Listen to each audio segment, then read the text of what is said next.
നമസ്കാരം സുഹൃത്തുക്കളെ. General secretary അങ്ങനെ തള്ളാൻ ഒക്കെയല്ലോ സാർ ആർക്കും. ജനറൽ സെക്രട്ടറി അതിനുവേണ്ടിയാ ജീവിക്കുന്നത്. അതുകൊണ്ട് ഒരുത്തരും തള്ളി പറഞ്ഞ അവന്റെ അഡ്രസ് കാണുകയല്ലേ. വീണ്ടും NSSന്റെ ജനറൽ സെക്രട്ടറിയായി തിരഞ്ഞെടുക്കപ്പെട്ട സുകുമാരൻ നായർ അദ്ദേഹം കലിപ്പിലാണ്. അദ്ദേഹം കേരളത്തിൻ്റെ മുഖ്യമന്ത്രി VD സതീശനെ കാണാൻ വേണ്ടി കൂടിക്കാഴ്ചയ്ക്ക് സമയം ചോദിച്ചിരുന്നു. പക്ഷേ 2 തവണയും നിരസിക്കുകയുണ്ടായി. അതിനുള്ള മറുപടി ആയിട്ടാണോ എന്നറിയില്ല, അതോ KB ഗണേഷ് കുമാറിനെ ബോർഡിൽ നിന്ന് എടുത്തു കളഞ്ഞു, പിന്നീട് അംഗത്വം പുതുക്കി നൽകിയതുമില്ല.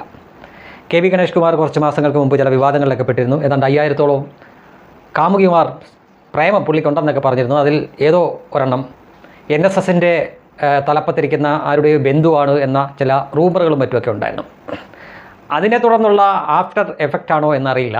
അദ്ദേഹം ഇപ്പോൾ ബോർഡിലില്ല, അംഗത്വം പുതുക്കി നൽകിയുമില്ല. ഇനി അതേ തുടർന്ന് അദ്ദേഹത്തിൻ്റെ പക്ഷക്കാർ ജനറൽ സെക്രട്ടറിക്കെതിരെ ടേലോടിക്കുകയോ മറ്റുമൊക്കെ ഉണ്ടായി.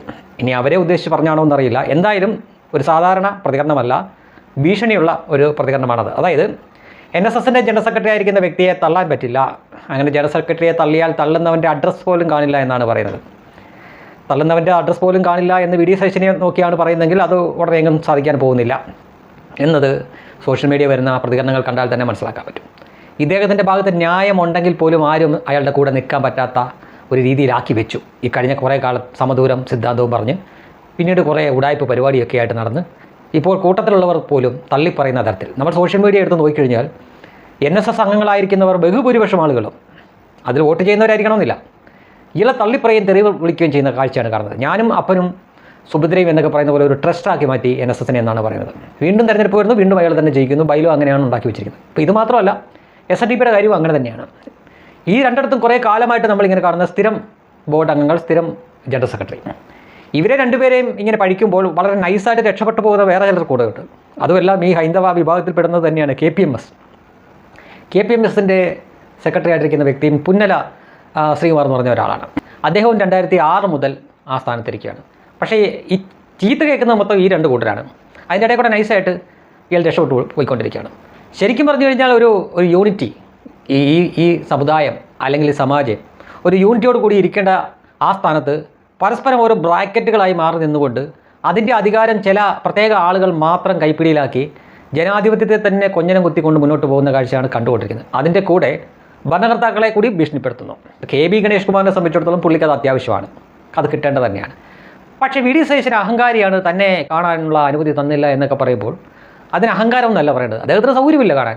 അദ്ദേഹത്തിന് സൗകര്യമുള്ള സമയത്ത് ഒരു പക്ഷേ നിങ്ങളെ വന്ന് കണ്ടേക്കും. അല്ലാതെ നിങ്ങളുടെ സൗകര്യം അനുസരിച്ച് അദ്ദേഹം നിങ്ങളെ കാണണമെന്നൊക്കെ പറഞ്ഞു കഴിഞ്ഞാൽ അത് നടക്കില്ല. അങ്ങനെ നടക്കുന്ന കാലം ഉണ്ടായിരുന്നു. അതുകൊണ്ടാണ് നിങ്ങൾ ആ ഒരു ഹാങ് ഓവറിൽ പോയി ചോദിക്കുകയും അത് നിരസിക്കപ്പെട്ടപ്പോൾ കുരുപൊട്ടുകയും ഇതുപോലെ വെല്ലുവിളിക്കുകയൊക്കെ ചെയ്യുന്നത്.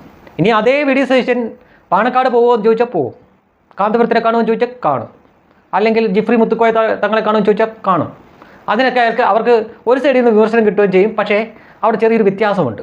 ഈ പറയുന്ന നേതാക്കൾ, അത് കാന്തപുരമാവട്ടെ, ജിഫ്രി മുത്തുക്കോയ തങ്ങളാവട്ടെ, അല്ലെങ്കിൽ പാണക്കാടാവട്ടെ, അവരൊക്കെ ഏറ്റവും കുറഞ്ഞത് അവരുടെ സമുദായത്തിന് വേണ്ടിയിട്ടെങ്കിലും നിലകൊള്ളുന്നവരാണ്. അവിടെയാണ് ശ്രദ്ധിക്കേണ്ടത്. ഇവിടെ ചില കുടുംബങ്ങൾക്ക് വേണ്ടി നിലകൊള്ളുന്നതിനപ്പുറം NSSന്റെ ജനറൽ സെക്രട്ടറിയും SNDPയുടെ ജനറൽ സെക്രട്ടറിയും ഒക്കെ പൊതുവായി ആ സമുദായത്തിന് വേണ്ടിയിട്ട്, ആ സമുദായങ്ങൾക്ക് വേണ്ടിയിട്ട് നിലകൊള്ളുന്നുണ്ടോ? ഉണ്ടായിരുന്നുവെങ്കിൽ നിങ്ങൾക്ക് നേരെ ഇത്രയേറെ എതിർപ്പുകൾ വരില്ലായിരുന്നു. അപ്പോൾ എവിടെയാണ് പിഴച്ചത് എന്ന് ഒരു ആത്മവിമർശനം നടത്തി നോക്കിയാൽ നന്നായിരിക്കും. അല്ലെങ്കിൽ ഇങ്ങനെ വന്ന് മാധ്യമങ്ങളുടെ മുന്നിൽ വന്ന് ഭീഷണിപ്പെടുത്തിയാലും അതും ഒരു ട്രോൾ മെറ്റീരിയലായി മാറും. മഹാകഷ്ടമാണ് നിങ്ങളുടെ കാര്യം.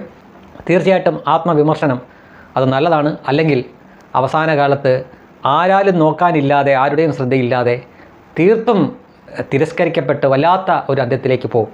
എല്ലാ ഏകാധിപതികളും അങ്ങനെ തന്നെയാണ് തീർന്നിരിക്കുന്നത്. ഓർമ്മ വേണം, ഓർമ്മകൾ ഉണ്ടായിരിക്കണം.